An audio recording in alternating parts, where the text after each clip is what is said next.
We should be used to this kind of technology by now, but forgive me for the slight delay. The welcoming music was just lovely and put us in a very relaxing mode. So forgive the small delay. It gives me great pleasure to welcome everyone here to the official book launch of Cathy McGowan's memoir, Cathy Goes to Canberra. I'd like to begin by acknowledging and paying my respect to the traditional owners and elders, past and present, of all the lands on which Monash University campuses stand.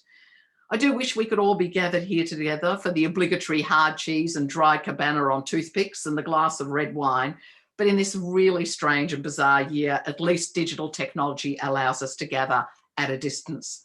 One housekeeping matter though, unfortunately we won't be able to take questions because the technology is too complicated to make all of that happen, but I do hope you enjoy the event.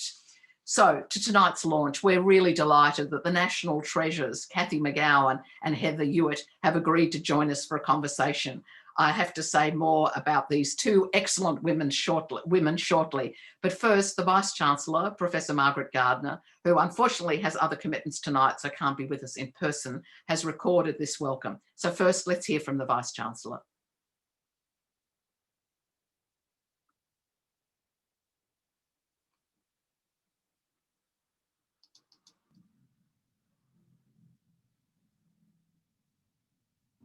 I'm delighted to welcome you to the official launch of Cathy Goes to Canberra, Doing Politics Differently, by former federal independent MP and Monash alumna Cathy McGowan AO. I'd like to begin by acknowledging the people of the Kulin Nations and pay my respects to their elders past, present and emerging. Well, like many events this year, we've had to shift this book launch to an online format due to the global COVID-19 pandemic, which we're all currently experiencing. Nonetheless, we're so pleased you could join us for this special occasion. Cathy Goes to Canberra tells the inspiring story of how a young girl from rural Victoria grew up to help pave the way for community success and real change in Australia's political history. This book is about just that, what a politically active community can do, as Ms McGowan calls it, the Indi way. Raised on a dairy farm with her 12 siblings, Cathy McGowan's strong passion for the land and farming life was ingrained in her from a very young age. Her dedication to education, along with her drive and perseverance to make change, combined to lead her to run as an independent for the seat of Indi in northeast Victoria at the 2013 election. For those who might not be familiar with the division of Indi, the seat takes in Victoria's snowfields and mountains, including 8 major rivers that capture over 50% of the water in the Murray-Darling Basin. In the north are the larger urban centres of Wodonga and Wangaratta, and it runs as far south as Kinglake and Marysville, towns that were devastated by the 2009 Black Saturday bushfires. Cathy McGowan was in her late 50s when she launched her campaign to become the next member for Indi, but by this age she was certainly no stranger to the world of politics. Her father, Paul, was involved in the social organisations of the 1950s that led to the formation of the Democratic Labor Party, including the National Catholic Rural Movement, which promoted a vision of living the rural lifestyle and creating community in the country. This commitment led him to become, in time, an active member of the Liberal Party, the Victorian Farmers Federation, and a councillor for the local shire of Chiltern. Cathy, after finishing high school, completed an arts degree at Monash University, majoring in history and economics. It wasn't a journey without its struggles, and the struggles were of different types. The cover photo of the book shows Cathy in 1973 on her motorbike in her leathers, which was her way of overcoming lack of public transport to Monash at Clayton, something she notes is still a challenge. And as she notes in her book, she failed her first year, but her parents' high expectations when it came to education saw them encourage her to repeat that year, making up for the subject she'd failed while working in the nearby Peter's Ice Cream Factory in Mulgrave. So, despite the temptation to give up after that first year and return to her hometown to work on the family farm, Cathy says she's thankful for her parents' contribution to her life because it was in that second year of university, working and studying, that she learned resilience, a resilience that she would continue to draw upon throughout her political career. Cathy also holds a Diploma of Education from the University of Melbourne and a Master of Applied Science in Agriculture and Rural Development from the University of Western Sydney. So that first experience didn't discourage her from tertiary education. In 1980, at age 26, after 2 years of being a teacher, Cathy took her first job in a political office for the then recently elected Liberal member for Indi, Ewan Cameron. Despite Cathy not being a big P party person and never imagining she would one day have a parliamentary career of her own, she very much enjoyed the work and learnt much from Ewan Cameron and his work as a local politician leading his community. In 1983, she moved on and set her sights on establishing her own consultancy business and, more importantly, working within her community. And although Cathy doesn't describe herself as a political person in her words, she's political with a lowercase p, her passion for the people in her community only became stronger over the years. It was a phone call from her niece and nephew in 2012 that prompted the establishment of the group Voices for Indi, which began Cathy's journey to Canberra. And over the next 6 years, she'd go on to break many political records. She became the first female independent to sit on the crossbench. And in 2019, when she passed Indi on to another independent, Dr. Helen Haines, that was also a first in Australian political history. During her time as a politician, Cathy worked tirelessly to develop policy around regional development, a National Integrity Commission, a code of conduct for politicians, as well as drought policy. She's worked as a regional councillor for the Victorian Farmers Federation, and she's a former president of Australian Women in Agriculture. And in 2004, she was made an Officer of the Order of Australia for service to the community through raising awareness and stimulating debate about issues affecting women in regional, rural and remote areas. Now, there's much more in the book and I won't give too much more away. I hope you will take it upon yourself to read this lively book, as lively and interesting as its main subject. But I do want to leave you with some of the many life lessons and observations that Cathy notes throughout her story. Her approach to politics and life, for example, is, and I quote, to begin with the end in mind. She also encourages others to never be afraid to talk to people and be willing to ask if you want to know how something works. That's not only because it's how you learn, it's how relationships are forged, and ultimately they're what counts. And something Cathy says is relevant to her story is if you want to create change in your community, be willing to get involved in your community's organisations. They're all important lessons that we could all benefit from. We're very proud to add Cathy Goes to Canberra to the Monash University Publishing collection of books. And we're very pleased to include Cathy McGowan in our list of published authors. I'd like to take this opportunity to warmly congratulate Cathy on what is a wonderful memoir. And it's a wonderful memoir of what is a wonderful life. Please enjoy the rest of the launch and thank you again for joining us.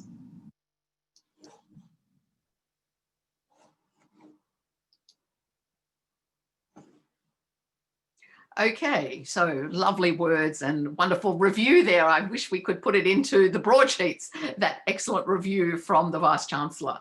So to the author and her interlocutor, along with most of Australia and indeed the Vice-Chancellor, I watched the emergence of Cathy Gowan with fascination How did she become the member for Indi? What prompted her even to think about entering into politics? Why take on Canberra? Why take on the major parties and all they represented? And then to see the progress of Kathy going to Canberra was genuinely inspiring. It was inspiring to see how politics might be done differently, how it actually might be the result of community engagement and participation rather than the result of factional argy-bargy between the individuals within the major parties. I thought that was absolutely inspiring and fascinating to watch. So I'm delighted that we were able to persuade the least self-promoting of politicians I think that I've ever met to sit down and write her memoirs, not just because she has a rich personal story to tell, but because it represents a way for other women in particular to think about a parliamentary to think about parliamentary politics as a career, with so many good reasons for rational women to avoid politics. I was going to say like the plague, but I think like a pandemic. Kathy Goes to Canberra offers us a way forward. It's a call to action, and I really do hope that successive generations find it irresistible. Cathy McGowan is a person of strength and character, just like Heather Hewitt, who's generously agreed to this public conversation tonight. In a career spanning 4 decades as a federal political reporter, foreign correspondent, and political editor, Heather has proved to be an extraordinary combination of charm and courage. And if 4 decades as a reporter on politics wasn't enough, Heather has spent the past 5 years presenting Backroads on ABC TV, a hugely popular program that's connected with audiences, I think, because of Heather's authenticity. The program succeeds because Heather knows what she's talking about. She knows about her own childhood growing up in the country, her sense of the strong community ties that still exist outside of metropolitan Australia, and the resilience of country people. They're Heather's people. They're also Cathy McGowan's people. So I'd like now to hand the microphone over to Heather and Cathy for a conversation. Thank you, Heather.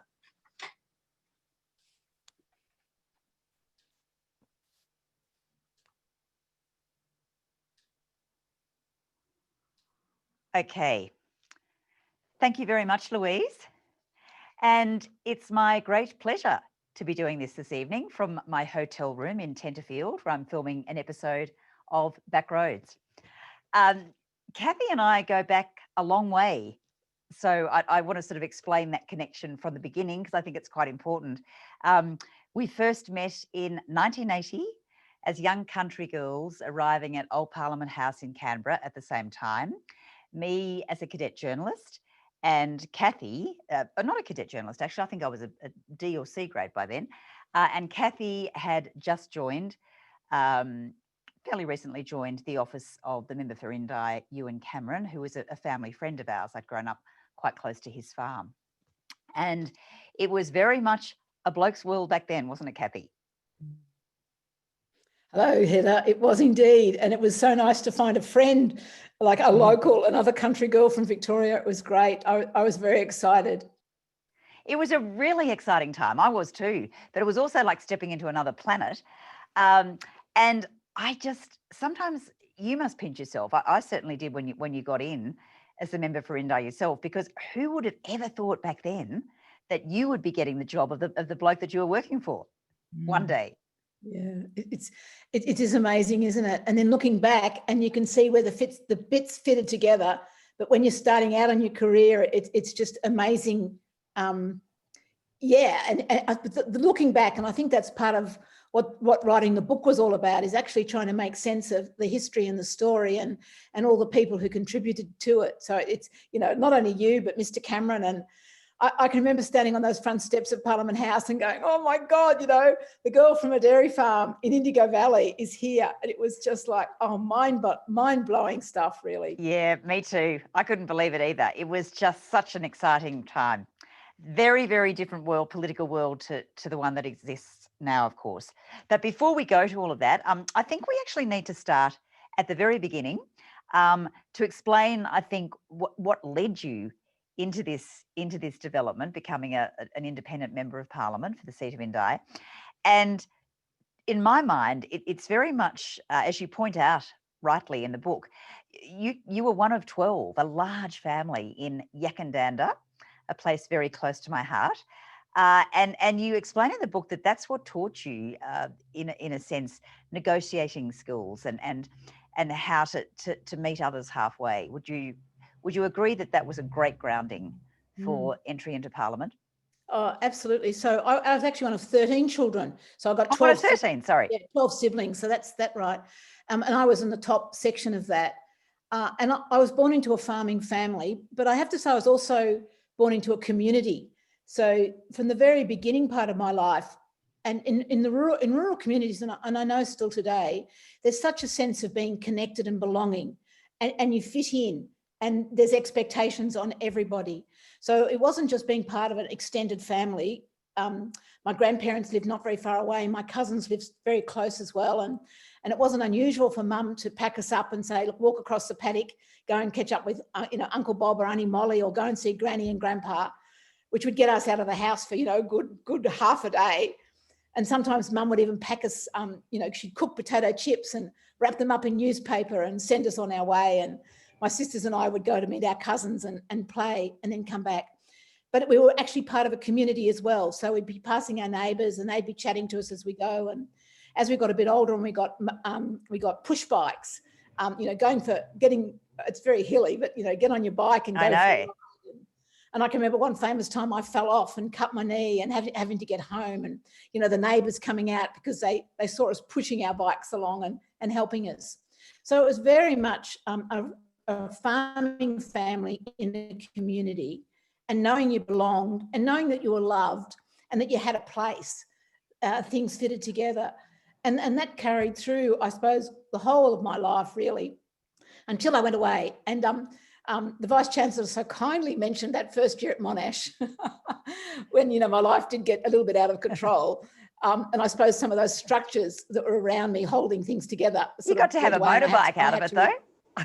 Yeah, I did. Yeah. But family was really important. And it just was like a fish in the water that you're part of. It was just how things were. And everybody that we knew were part of families and connection. And so, yeah, it was certainly a way. And people had been living in this valley for, quite a long time as well. So there were grandparents, lots of grandparents and lots of cousins of, our friends as well. Yeah, a marvellous way to grow up. Mine was a little bit like that as well, though I was certainly not one of 13 children. I've actually been to your house, as you know, and I've met many of your wonderful siblings. And I've had the pleasure to film an episode of Yak and Dander for Backroads, which was just so enjoyable. And I could see firsthand what a strong community you really had grown up in. And of course, we featured your wonderful niece, Moira Dale, who was one of the stars of Backroads still, who's just turned 18, I think. So if you're listening, Moira, happy 18th birthday. But I won't indulge myself any further with that. Clearly, it was a very strong upbringing that you had, Kathy, because those were the days when it was not considered the right thing necessarily for women to even remotely aspire to becoming a farmer. So after you'd finished university and got into teaching, you eventually figured out that you wanted to fulfill a lifelong dream, and that was to own your own farm. And with your mother's encouragement, I was really happy to hear that. So I was really blessed with my family, I have to say. My mum was a local family and Dad was from Melbourne, so he moved up to the country. So Mum really got, being the daughter, she was one of 10, 5 girls and 5 boys in the Tyrrell family. And Mum really got about girls and farming, but also she understood the patriarchy. The boys inherited the farm. And she was determined that wouldn't be the case for us. And we did talk about the number of family, but in our family there were 10 girls, and I've got the traditional 3 brothers. But Mum was a really strong advocate for us and was absolutely determined to win the battles on our behalf from the home. So yeah, she helped me buy the farm, and I think her guidance has stayed with all my sisters, and certainly with my brothers too. But in particular, my sisters have all found that strength to go on and to stake their claim in the world, and to speak up, and to turn up, and to be a presence. Mum wouldn't let us get away with sitting around the kitchen table and not saying anything. You know, you might have had a hard day and you think, okay, I'm just not going to talk tonight. But mum would go around the table and everybody had to make some comment on something that had happened. And then dad would pipe up and he'd probably argue with us and tell us, make us think about why we would do it. But mum was one of those very, very, very encouraging role models, for certainly for me. I was really sad she died at about 67, which is the age I am at the moment. So I just think that's a great pity. But so, yeah, mum helped me buy the farm. And one of the things about becoming a farmer at those early days is I didn't know a lot. So I had to go and learn it. And not only did I have to learn about agriculture, but I had to discover in myself what I've now called the courage muscle. This the little story is when I first bought the farm, that was fine. And I remember going down to the local Victorian Farmers Federation meeting in Barnawartha with Dad, probably the only woman there. Oh, in Barney. Barney, What yeah. a place to start. Yeah. And I described myself as a single woman farmer. And I look back on it now and I go, oh my heaven, like what a description, single woman farmer. Like I wasn't just a farmer. I had all these paraphernalia about me. And there was huge discussion. Was I going to live on the farm by myself? And what would happen if people came up here and did stuff to me? So it was quite a statement. And constantly, I mean, I don't stop using my courage muscle on my farm. Like, for example, today, I've got a ram that's got an infected foot. It's got an abscess. And today I had to get it into the yard all by myself and give it an injection. And I was doing it and I'm thinking that, you know, I'd rather not do that because it's a bit scary with a big Dorper ram and, you know, you want someone else to come and help you do it. But the sense of satisfaction when you rise up and you find you can do these jobs and, you know, it's no big deal. But the wimping out is always a temptation. I won't turn up, or I won't speak up, or I won't say this because, you know, I'd rather not be seen. So developing that courage muscle was a really important part of that early stage of farming for me. And I think also in developing courage, you know, for the directions that you went to later. Well, that's definitely my feeling. Now, before you ended up biting the bullet and getting into farming properly, you'd given it about 3 years, that's my memory. I think you say this in the book, in Canberra. You enjoyed the experience, but you decided that, look, politics and doing this style of work was not for you. You went back home, took on a consultancy, and eventually, with your mother's encouragement, got moving on the farm. So you were quite a leading figure in women's groups and agricultural groups around the place. But one night you got that crucial phone call from your niece and nephew. I just love this story. I never tire of hearing it. They called you late one night. I think it was a Saturday night, wasn't it? In 2012, and said, how about, we get a movement going in Indi. Now, you could have said, don't be absolutely ridiculous, but instead you thought about this. Take us through that. So I just have to say that encouragement to turn up, speak up and step up to leadership doesn't only belong in my generation. It's a characteristic of many of my nieces and nephews. They're opinionated and they're strong about how to make the world a better place. And their friends are too. So that the story you've basically outlined it is what happened. And my father had recently died, Heather, and he died in April 2012. And this phone call happened in May. And so I was still very full of, one, the sadness of Dad dying and Mum having died, but then also the sense of having been in that church in Wodonga and everybody talking about Dad's life and all those things that he'd done. And I can remember thinking, oh gosh, it's only a short space that you've actually got in your life. And you can spend it being comfortable, or you can actually spend it doing the difficult things. And maybe what was I going to do that perhaps was a bit more challenging than the very comfortable life I was then leading. So when the young people rang up, I thought, well, maybe this is something that I could get involved in. That would be a challenge, but also it would give me a chance to get to know some of the younger people, not only in my family, but in my community. Because I think, as you notice and you've seen in your work, Heather, one of the greatest exports from our regions and the country areas is our young people. They go to Melbourne, they go to Berlin, they go to New York. And I was conscious that if I'm going to live here in my older age, I don't want to be lonely in that sense. And I really do want to be surrounded by my nieces and nephews and their friends and their energy.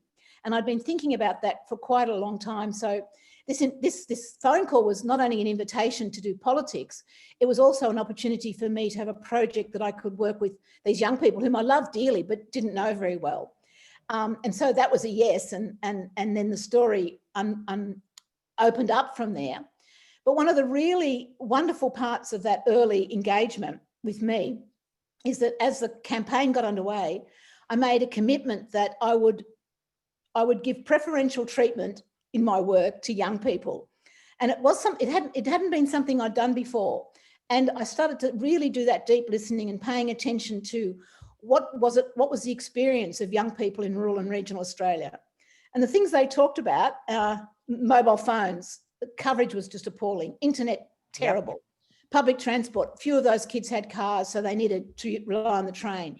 You know, the train service was just abominable and still not solved yet. And the other thing that was really worrying them was the impact of climate change and how nobody in the Conservative parties were taking climate change seriously.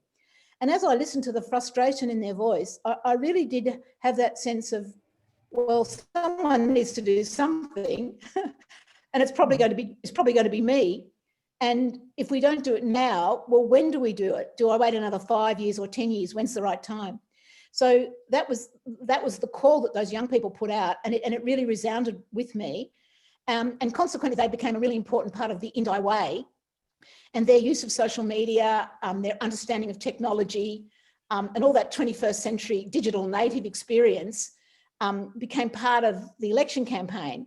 And I think it's one of those things that gave us the cutting edge in the end. We won in 2013. I do. 439 votes. And I'm absolutely sure that it was the young people's influence that really got us over the line. So, you know, I have a debt of gratitude to all that generation and continue to say thank you very much for all that work. But also, Kathy, you had to have a strategy. That was a key thing. And it's no easy thing to do that, is it? So a strategy I'd learned as I'd done my work with the Victorian Farmers Federation and Australian Women in Agriculture, because if you're going to get change, you had to build teams. And in building teams, you had to have a very clear idea of what the end in mind was. And we're always short of resources. So we had to be strategic. You know, we didn't want to waste our time doing busy work. So I'd learned a lot of that through my community work. And I talk a little bit about that in the book. But the strategy with winning the seat, we were so blessed that in the early days, we had some really clever community people who lived in Northeast Victoria who knew about stuff. They knew about preferences. They knew about community organisation. They knew about facilitation.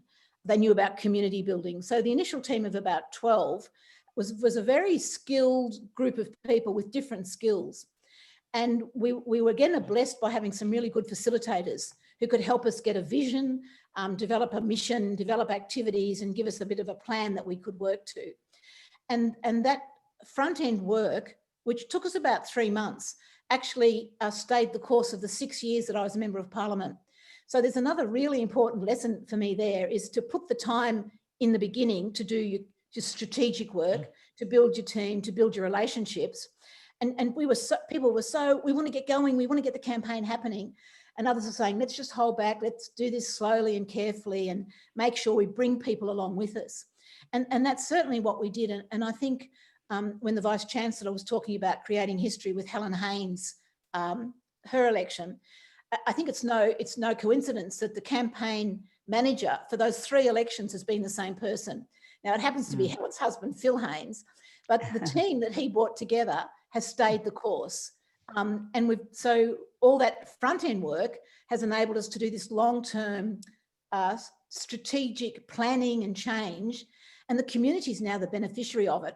There's just so many amazing things happening in Northeast Victoria that the young people, they want to come home and live here because there's jobs, there's lots of other young people, and there's really exciting things happening. Which is exactly what you want.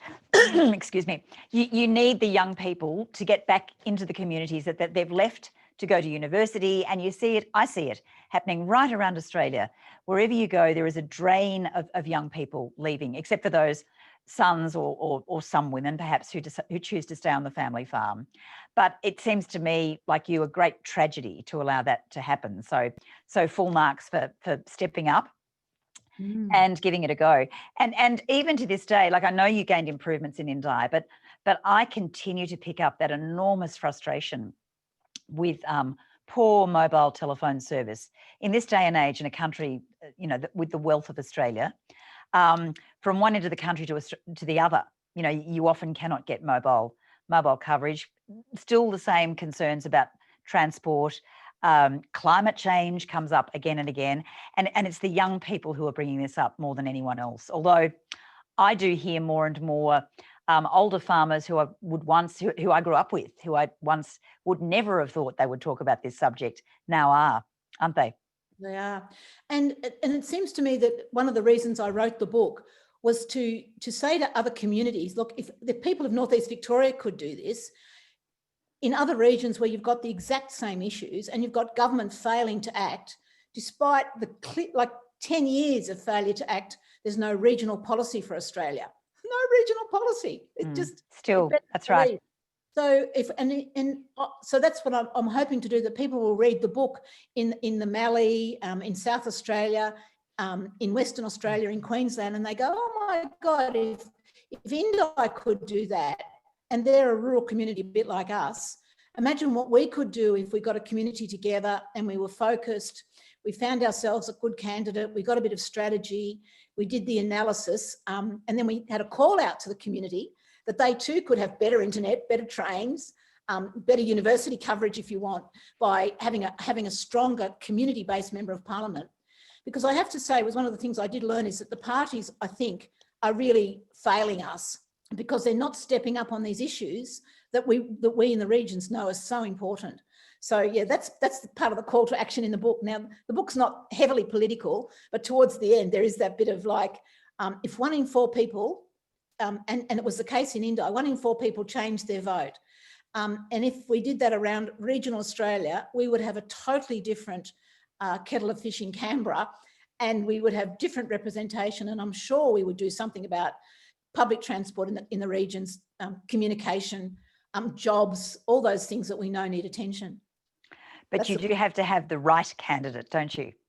Oh, you do, and it's a bit of an interesting thing. I think that's a journey. I never thought I would be the candidate. When we first got this in Voices for Indi group happening, Phil Haynes and I, we went around and asked everybody we knew who had a high profile, footy players, councillors, people we thought that would do it, would you, and they said, no, we're not going to do it. So in a way... it's hard yakka. Yeah, but the obvious candidates were already too busy doing what they were doing. So, and because I had all these people, like the young people in particular, pushing me, they weren't going to let me get away with saying, oh no, I can't do it. Because they said, well, it doesn't matter if you don't win. At least if you get out there, you could make the seat marginal, and that'd be infinitely better than being a safe seat. So, and I think that's one of the other lessons I learned. Often it's your friends who can tap you on the shoulder and say, you're the right person for this, and we'll get behind you, and we'll be part of your team. We won't let you do it by yourself. You'll always be safe because the community will be with you and we'll look after you, which was certainly my experience. It was just the most wonderful thing to know the community was backing me.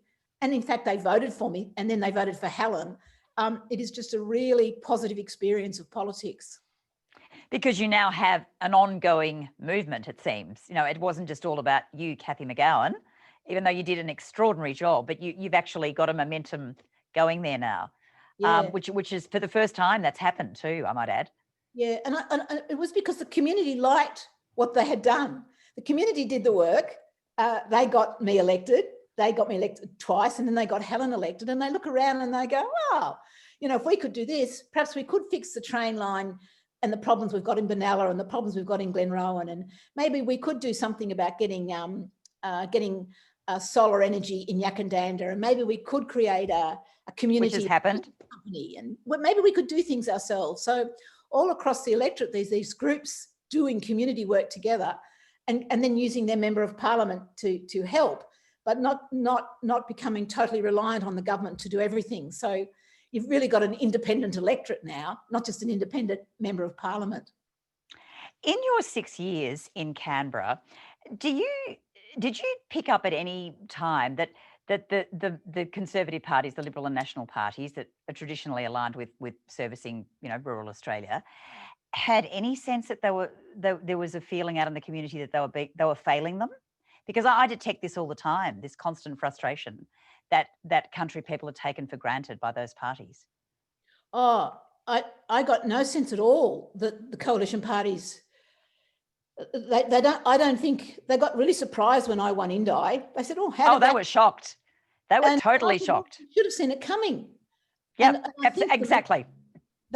And so I look around and say, well, what we need more leadership in the regions. We need more people turning up, speaking up, and then stepping up. And it's not necessarily to win the seat, but to actually speak up on the issues forcefully and carefully with solutions to the problems. Because I don't think we've got nearly enough of it. And we actually don't have regional organisations that help us. Like it's not a job the NFF does. And it's not a job the CWA does. And it's not a job that Landcare really does. But I have taken great, I take great hope by an organisation called Farmers for Climate Action. And they're certainly providing a national leadership in this area. But I think we need some more national sort of organisations that can actually provide that lobbying into government and let government know that it's just missing the boat on so. And one of the examples, Heather, I talk about in the book is childcare. It was one of the really saddest things in my political life. Yeah, when the government, the Liberal Party voted to get rid of mobile childcare services. And the National Party, I moved amendments and did all my, and the National Party voted with the Liberal Party to do that. And it wasn't that they didn't know. I'd gone and spoken to all the Nat members and said, this is what it was going to mean. But the Nats only had 2 women in it at that time. And, they didn't care about childcare. And the blokes, they all had wives. They didn't care about childcare. So the women that I knew in Australian Women in Ag who did care about childcare, they're the group I really want to see step up and stand for election and win those seats and get into Parliament and provide the balance that I know we really need. But really, how out of touch can you get to not pick up on these things? I'm constantly, without naming any names, I'm constantly astounded by this. But it just seems to keep on happening. And do you feel that we have had 10 wasted years in the federal parliament in many senses, as is often mentioned in the media? Well, I wasn't paying much attention beforehand, so I can't say about it wasted. But I was certainly incredibly disappointed when I was there for those 6 years at the level of debate, at the issues that were debated, and this lack of a national vision. I didn't get any sense at all that anybody in Parliament really cared about us in the regions and how we actually were part of the nation and how we had so many answers to the problems of the nation. The population problem, the refugee problem, the energy problem, the water problem, the food problem, whatever you want to say. Yep. The regions are part of the answer. But there was no sense at all of how there's no strategy in Canberra about how that might happen. And no effort at all to get young people involved in the discussion. There was no pipeline, there's no process. And the young people went, well, okay, bugger that, Australia, we'll go to Berlin, we'll go to New York, we'll go to, New Zealand even. And that loss of talent used to constantly, and still does, just worry me so much because the nation needs our young people. Oh, it totally does. Or then you have communities that just turn their backs on governments really and the coalition party, well, the major parties, and decide they'll just try and get on with lives on their own, really. Okay, they're going to let everything close. We'll try and buy the pub ourselves, or we'll try and do this ourselves. But that also, I think, tells you that they don't rely on government to do anything for them. They're so disappointed. They just don't expect this. So they either get off their backsides and try and do it themselves, or they try to get a message through that their phones aren't working, but it doesn't happen. There is enormous frustration out there. I still pick it up every day. And I think you're right. Communities, those do that independence. Okay, bugger off, we'll try ourselves. But Mm. imagine if we had a national framework and a national strategy where we could work together, and you harness that energy of communities into a national effort, what a difference the regions would be. And the need for policy. And I know Helen Haynes is backing this, but we called on the government to have a national regional development policy. And the government said, no, we're not going to do that. We really like these one-off grants. And the National Party particularly like grants because they can play the politics on it. And rather than giving money where it's needed, and Barnaby's actually said this, well, if you don't vote for us, we're not going to give you money. And I look at him and go, really? What about the national good? What about look at sports rorts? I mean, my take on that is the number of communities right around Australia that are furious that they have missed out for that reason. I mean, I know that the nearest little town to where I grew up have been trying forever to get funding just for a footy club, but they're in a safe seat, you know. So that's the end of that, you know. So buy my book, Heather. Give it to all your friends. Find a couple of I don't know. Are you in Nichols? So find a couple of good candidates in Nichols who could, and preferably good women, journalists, teachers, or nurses who want to stand at the federal election. Take Damien Drum on and make Nichols a swinging seat, and you find it changes overnight. That was our experience, which is not a very positive experience. But you need good, strong candidates to do it. You can't have party wimps. And that, I think, is the key. We've seen in the area that you've mentioned around Shepherd and Susanna Sheed rise as an independent in the state seat. But I think these seats cannot be taken for granted. And I think the coalition parties, you know, take them for granted at their peril. I've thought that for a long time. But you do have to have the right candidates. So how do you go about getting more young people involved? Because I think they still feel very disenfranchised in many areas. I mean, right here where I am in Tenterfield, a young bloke, I was filming, you know, an Indigenous group and another local group trying to save fish in the rivers that have been affected by bad bushfires here. And he came up to me and he said, it's all the councils run by oldies and older people, and how do we get our voices heard? And you know, some people have said I should run for council myself, but I don't know if I really want to do it. And he'd been away at university in Armidale and come home in the last couple of years to take on the farm. And I said, well, why don't you just have a go at council? How are you going to know unless you have a go? And by the time I'd finished with him, he was going to give it a red hot go. So I'll be intrigued to see if that works. But you do have to, and I think this comes through loud and clear in your book. You say you've got to be a joiner. You know, you've got to be a joiner if you want to be part of the community and if you want to be part of the change and finding solutions. And then there's the other thing that you just gave a beautiful example of. It's us older people saying to younger people, I'll help you. And giving them the confidence, yeah, you can do it. Of course, you need a little team. You know, I'll be on your team, or get my mother, or get you my sister, or, you know, I know some of my friends will get on your team and we'll back you. So, and I really think it's a role for the aunties of the world and the grandmothers of the world, and the uncles, of course, but to be tapping the youngs on the shoulder and saying, look, you need to get out there and I'll be on your team and I'll put some money in, and I know people who know people and we'll do it together. But you've got, you know, you be the front person and we'll all come together. And I think if more of us put our hands up to support each other, it's sort of, well, if not you, then whose team will you be on? It might not be you standing, but will you be on somebody else's team? And I know that happened in Victoria at the last state elections. My sister tells me something like 44% of the councils are now made up of women. There's a huge number of younger people. Yeah. And the LGBTI quadrant of that is big as well. So getting together and supporting each other to do it, I know makes a really big difference. So call out, if you're an aunt or an uncle, go tap your nieces and nephews on the shoulder and say, look, I'll help you get elected, or there's a federal election in a couple of years. Let's see what we can do to get change that we want. Political life, of course, as you know, it is not easy though. And I think with young people, especially, no matter how passionately they feel about climate change and other issues, are they put off by that poisonous Canberra environment? Are we losing their involvement because of that? Well, I don't even think we get them over the line in the first place. And certainly starting at local government is a good place to start. And I suppose I've got a bit of a passion for the Canberra. I'd be very careful about putting young people into Canberra as a first off.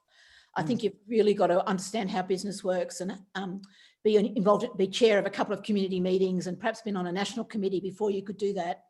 But I do know that from my experience with Australian Women in Ag, there's no shortage of really good, what I call postmenopausal women who've got an anger and a fire in their belly, in their 50s, who know stuff. And just for a bit, I mean, I'm not saying they're the answer forever, but just to get a really quick, to get the change in the system we need, I'd like to see 3 or 4 of those in Parliament. They could do their 6 years, and as part of their 6 years, then they start putting their hand out and mentoring lots of others. And that's one of the things that happened here in Indi. We had this volunteer program, and one of the young women, Jackie Hawkins, was on that volunteer program. And then she came back and actually ran as a candidate in Benambra at the last election. And I hope she'll run again. Jackie was 28 or 29. Good on her. Came within 1,000 votes of winning the seat of Indi, of Benambra. So I think that's a sense of mentoring and supporting, but a real call out to the late 40s, 50s, early 60-year-old women out there who've run farms, managed husbands, organised communities, you know, sold their cattle on international, their produce on international markets, who know how the world works. And we just need 5 of you to step up, get elected, and Canberra would change.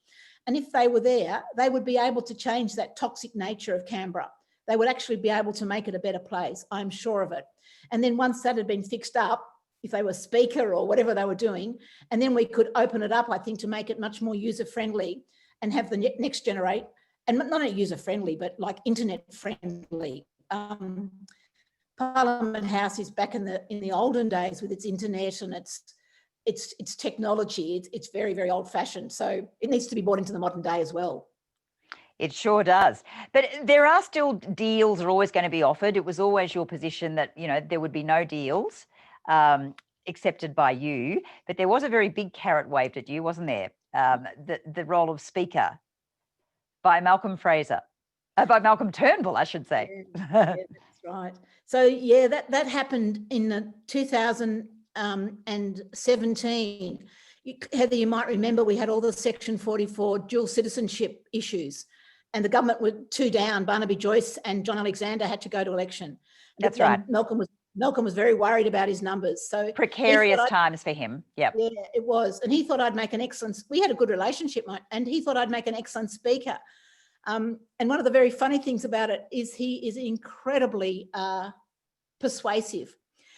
He'd watched me, he'd seen what interested me, and he said, one of the things he said to me, he said, Kathy, you'd make a great speaker. You and I often talk about how rowdy it is and, you know, how a bloke's house it is. But if you were the speaker, you could change that. Was that flattery though? Did you figure that out? Anyhow, the answer was I needed, my electorate would never have put up with me being the speaker. I would have lost my voice in the Parliament. So it wasn't going to happen. But I was a bit tempted to. I'm sure you were. I could be the Mother Superior or the head teacher at Parliament. Tell them all to behave.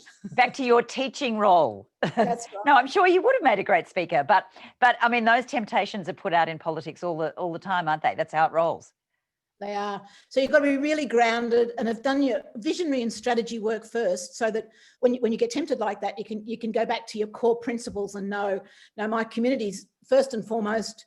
And I had really good connections with my community, so it didn't take me long to realise that if I wanted to stay living here, I couldn't sell their vote to be speaker. They wouldn't like that at all. I wouldn't be even able to go shopping, I don't think, if I did that. I don't think so either. Just back to where we began before we wrap up. When you and I started in Parliament in 1980, and I mentioned it was very much a bloke's world. Do you feel, I mean, there were very few women there when we worked there. Do you feel that's still the case? Yes, I do. Not only in politics, but in the policy that comes out from Canberra. It just, and with the managing of this pandemic, the government's been focused on jobs or health. It hasn't focused on community. It hasn't focused on families. It hasn't focused on using and creating an opportunity to use the pandemic to actually make communities stronger, to empower them to do really good community building work. And they don't do it because those blokes don't know about community. They know about business, they know about jobs, but they don't actually understand about society. And I constantly get disappointed, and it could be better. Again, if I say some of those women in ag who get the environment, they get the community, and they get the economy, and they've been managing those three things together all their lives, they could do a fantastic job. Well, Kathy, you might have bowed out of the seat of Indi, but it doesn't sound to me like you've bowed out of politics just yet, really. No, I'm on a bit of a mission. And not only me, there's a team of us. The people in Indi know it worked for us and it gave us a much better result. And we look around and we say how much better regional Australia would be if there were more communities involved in their democracy, more young people participating in our society. And I think we haven't reached our potential as a nation yet. We've got a huge amount of work to do on reconciliation, on becoming a republic. And over the next 20 years, I want to be part of that movement as we grow to be the nation we can be, with a vision, with a soul, with aspiration, and actually, as my mum would say, blooming where we're planted, and actually becoming the great nation that we could be if we really did get our past and our future together, and we made the regions equally as important to our cities. Yeah, I thoroughly agree. Like the regions, the gap between regions and cities just has to be narrowed. It's just not fair. So what is your vision? What is your final parting message and your vision for regional Australia in, say, the next 10 years? So I'll be much, much more specific. To those who are watching tonight, I want to say thank you for getting me here. That was great. But we're not there yet. So can you please, one, yourself, turn up, speak up and step up to leadership? And then the second thing, can you please say, well, if not me, who will I support to step up to leadership? And over the next 2 years, we find at least 5 good regional candidates who we can back to get on the crossbench. And if we could do that, short-term, immediate change would come about. So being part of that strategic approach to getting our regional voice heard. So turn up, speak up, step up to leadership, and ask yourself, well, if not me, whose team will I be on? You never give up, Kathy McGowan. Good on you. It's a wonderful book. I highly recommend it, and wonderful to speak to you tonight. Thank you very much from Tenterfield, dear Heather. It's lovely talking to you. And thank you so much to Heather and to Kathy for that wonderfully generous conversation. The idea of a union of postmenopausal women dismissing the wimps and backing generation X, Y, and Z. I want to join the McGowan party, that's for sure. And I don't think there's anyone on this webinar tonight that doesn't feel the same way. Totally inspiring conversation, and with great generosity and heart from Heather Hewitt, and of course intelligence, but we know that already. But thank you to both of you. I should remind people, Kathy has been trained very well. Again, as I said, lacking self-promotion 101 completely, but did remind people that the book is available. And for people who've joined the webinar, I should just explain that the book is now available through the Monash University Publishing website. And there's a special price for people. I feel like I'm selling steak knives and graters here, but if you go tonight, you can actually buy the book for $25 instead of $29.95. So I do hope you buy the book, multiple copies for family and friends for Christmas. It's a truly inspirational book. But thank you once again to Kathy and to Heather for a wonderful conversation tonight. Thank you so much. And good night, and thank you for joining us for this event. And we look forward to seeing you next time. Thank you.